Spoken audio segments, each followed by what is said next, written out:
SEPTA bus arrived. Well, it wasn't a SEPTA bus. It was a bus from Del Rio, Texas, made it over to 30th Street Station this morning. And then the people on the bus, 28 of them, were transferred to a SEPTA bus, and then they went over to 6th and Laverne. Luzerne. Yes, and that is where we are now. Shayna Ferreira has been. Hi, Shayna.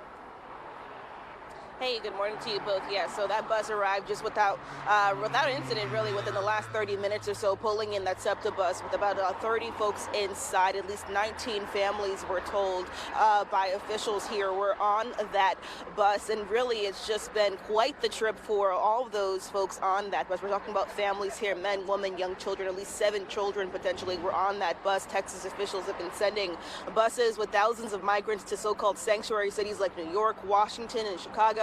And now Philadelphia added to that list. Volunteers and other Philadelphians greeted them as they got off the bus at 30th Street. That's where Steve Keeley was all morning, handing them things like hygiene kits and blankets and hot coffee and bottles of water. You can imagine going from Texas to Philadelphia over 28 hours on that bus if they did not stop.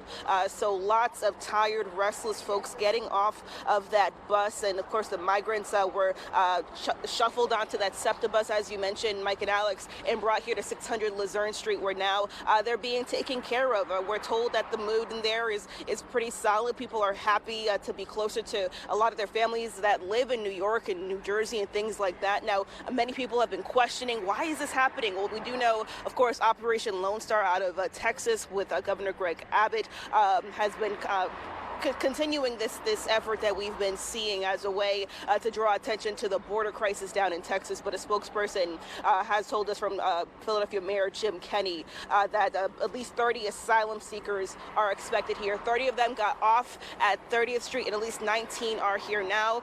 Councilwoman Helen Jim was there at 30th Street. This is what she had to say. This is a relatively small group of people. We have children, but one of them was sick. She was dehydrated after, a child who's only 10 years old who's dehydrated after a very long trip, and it's a really good example of why we don't do things like this. We take care of people on the front end, but our city is ready to welcome everybody, helping them transition and make sure that they have a home. Now, State Rep Raman Brown was out here just a few minutes before you took me live, and he talked about the fact he actually walked in to see how things were going.